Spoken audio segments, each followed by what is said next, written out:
A while ago, I set up a meeting that I will remember for the rest of my life. Here's William Rodriquez, a national hero who on September 11, 2001, decided to stay inside the Twin Towers when many left because he was the only one with a master key. A master key that helped firefighters navigate the building and also opened up the door for safety for countless numbers of people. And that's Daniel Sanjata of Rescue Me. I didn't set up this meeting just for us, but for this man that I recently got to know. Here's John Schroeder, an FDNY firefighter from the 10 House, which was located right across from the Twin Towers. On 9/11, John decided to run into the building with many firefighters. He was navigated by William Rodriquez, who ended up opening up the door that saved his life on that fateful day. This is the video of them meeting for the very first time. God, really? Imagine that. God bless you, kid. Never thought I'd ever see you again, man. People like, you ever run into him? I said, I'm trying to run into myself again. Took me 7 years to get back to me. It takes that long. Oh, I've been out there. I've been out there. It's good to be back. It's good to be back, man. At what point in the day your paths crossed? It was in the last moments. The last moment. That was the very last moment. Very last moment of a tower. On the way down, remember I was going down with the person on the wheelchair and I was still, taking breaks, opening doors and stuff like that. So that's probably, wow, it was like right before the tower. 7 minutes, 10 minutes. 10 minutes. 10 minutes. At the most. And what did you do? Show them the way out? Open the door. Open the door to I freedom. It was like the key master on. The key right here. You still got the key? I'd wear that next to my heart. This is the key. I would wear that's the key from that morning? Yes. Open up the door. Let the truth be told. That's amazing. Let the truth be. That's amazing.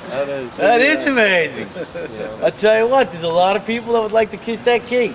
I mean, I ran into But at least this is emotional I ran closing into for Luke us. as a coincidence. We went to a wake for a friend. I went to a wake for a friend, and hey, where you going, killer? Yeah. And I just happened to had a fire department shirt on. So he says, "Oh, you're from the 10 House?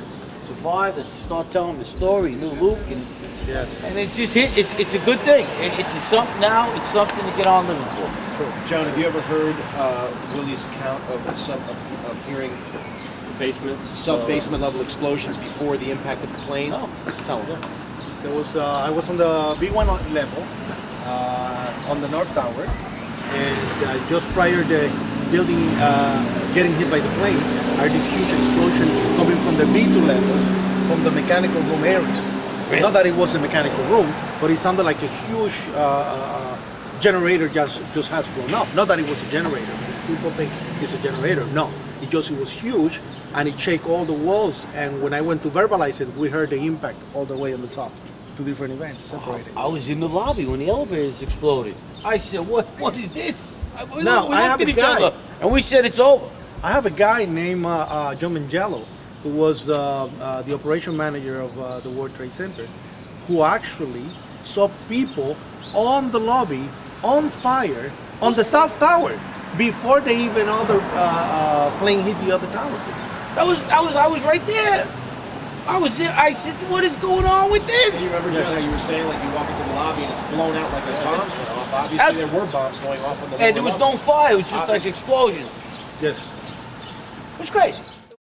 We went upstairs to continue the discussion, not to talk about theories or political ideologies, but what both of these men witnessed, experienced, and went through on that horrible day that sadly leaves a lot more unanswered questions than answers about the official story of 9/11. Nice sight here. Yeah, they're just the right color Look to at pick. it. I used to come up here and have a couple of drinks with my lady. The towers were right there. Yeah. Took me a long time to come back to the roof, Willie. Really? Oh, I couldn't go up. I cried. Cried? Gone. Gone. Gone, yeah. This is my little castle. I remember I also met a person who was working outside the Twin Towers on another building. He saw the plane hit, and then he saw a huge explosion in the lobby. And this was him looking down at the building. So it's insane. But when I got to the lobby with the person on the wheelchair that I was bringing out outside the building, I found the doors of the elevators in the lobby open like this, from the bottom up, like this. Really? Yeah. An indication that something powerful came from below, not from Below. the top. Because if it was from the top, they would be cracked open this way. What did The they doors say were about like- that one, Willie? They didn't explain it. They didn't explain it. They haven't explained a lot of things to us. Yeah. It's all coming clear, though. I'll tell you that. Hey, John, what was your experience of the actual towers coming down? Did you see any flashes of light? Did you hear multiple explosions, or was it all one big roar? I'd and say, a rush? as I was running, because we thought the towers were going to tip over. No way. We figured it was coming down like they did. One of them started to, but then it blew up in midair. I turned around. It was just like, you know, you seeing, like you said. I mean, explosions. You know, it just didn't. It wasn't right. And then to be gone in seconds was just. By the time I ran from out of the building to the North End Avenue, it was gone. Right. 110 stories just disappeared behind my back in seconds. I don't think so. When you got the call I to really go don't over think so. there. The what call? Was, yeah, the call. The first call? The first call. I was standing outside quarters, Willie. I called the plane in. I was standing Oh, right there. okay. There was the towers. So you actually saw the plane I saw hit the in first plane hit. Yeah. Very good. I called the 1060, and it's all emergency vehicles on the fire department respond to the trade center. As we were getting on our rig, dodging bodies that were already blown out of the building. Wow. Yeah, already all on the streets, avoiding. We got to the lobby. There was people already, like, where did they come from? Exploded out of the building, and you know, by the time we got into the lobby and made it up to the 20, it was just total chaos. Did you park your rig where? Right outside the front door, baby, on West Side Highway. That probably Right that probably there. the rig that saved me. Yeah, well, my chauffeur Danny, who's out, he was trapped under the rig, dove under the rig, There you go. and then it got blown off, and he ran. There he goes. That was Probably, Danny. yeah, probably, yeah. Dan Yes. the half a man. Yes. He's getting better, but he was a mess like us all. I mean, we heard him actually, Mayday, Mayday, I'm trapped. And we're screaming, what the hell's going on outside? Never mind what's going on inside. How do you mean he's trapped? Why is he trapped? We're inside. Well, we found your brother's trap. You know what the bridge was between the North Tower And the Deutsch. yes, that Right, sure. collapsed, and it basically squashed like 4 rigs that were there. Oh yeah. And you dove under a rig also. Yes, right? yes, and I That's how pulled the you saved boots your and I life. found the legs of one of the firemen in the boot. And that's when I started screaming. We pulled one guy out, and as we take him out to an ambulance, he exhaled. You could see that his whole face was blackened. There was blood all over the nose area. And as we went to the ambulance, he exhaled. So it was very, very shocking. He died in that moment. Yeah, he did. There was no other way. Because my buddy was recommended out. I don't know if you know Mitch. He dove in the ambulance that was outside with the cop. They were trapped. Yes. Oh yes, my yes, God. yes. He'll never be the same. I mean, he just Now, what is he doing? he just retired on total 9/11 mental stuff.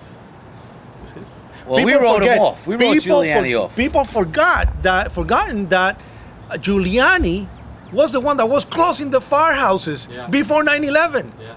Oh, Giuliani took on. And he would have given them the radios also. He promised The radio, when he was running for mayor. Radios, bad and- quality radios, just to cut the budget, Yeah. so he would not, spend too much money on More the budget. people would have been alive today if the If radio. we had if the the right radio. The radios. police got the message. Police got the And the never firefighters related to got the us. message. Yeah. Never did. Never did. I mean, I actually on 23rd floor got a mayday that a second plane was hitting. Looked at my boys and said, "Second plane? What do you mean second plane?" Bang! Within seconds. Oh, second plane, bang. Not even like, oh, you would see the second plane coming from by Yes. Lady Liberty. Seconds. We got banged around. We took off. That's when we met you. That's when we met you. And that God, thank you. Oh, And no, that key. thank you. the key. And The this is key. Mwah.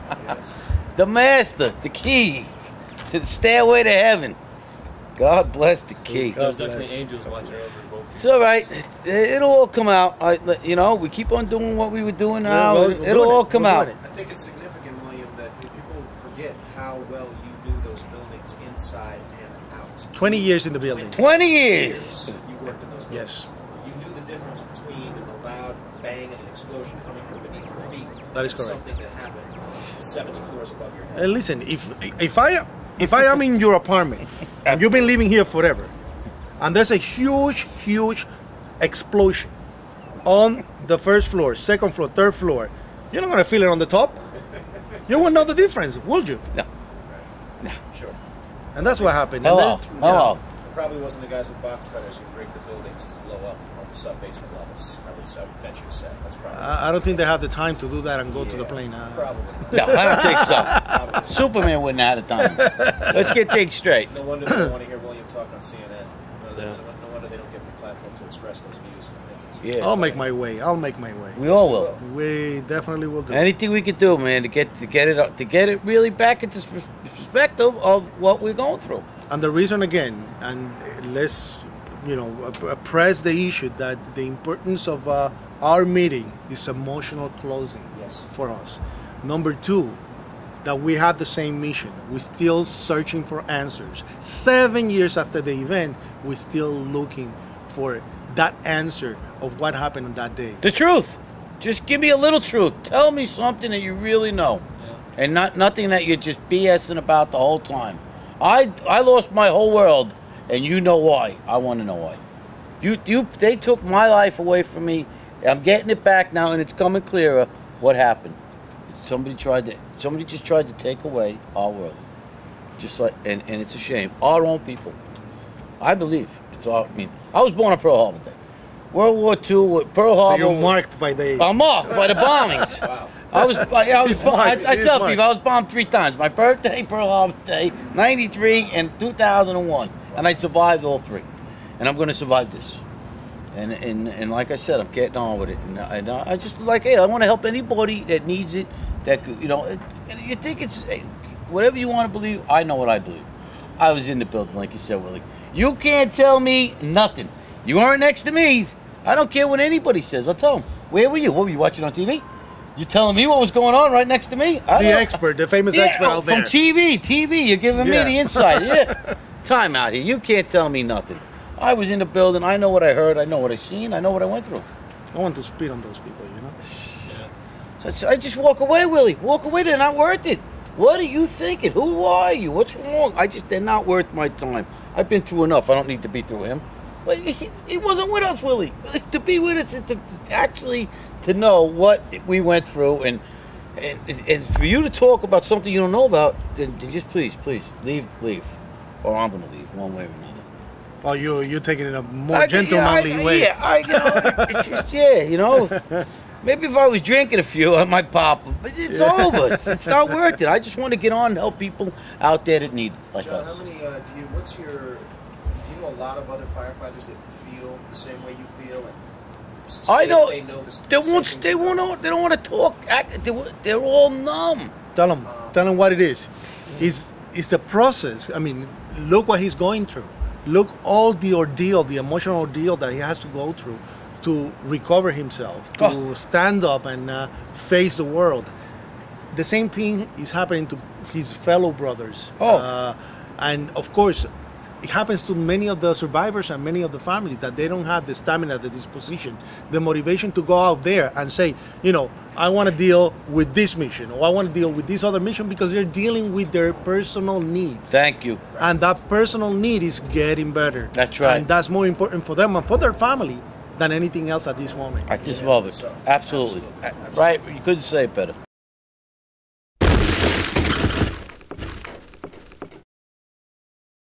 Where you openly advocated government agents infiltrate activist groups of 9/11 Truth and also stifle dissent online. I was wondering, why do you think it's the government's job, or why do you think the government should go after family members who have questions about 9/11? You see that we do not accept conspiracy theories. So like people who think that 9/11 was an inside job.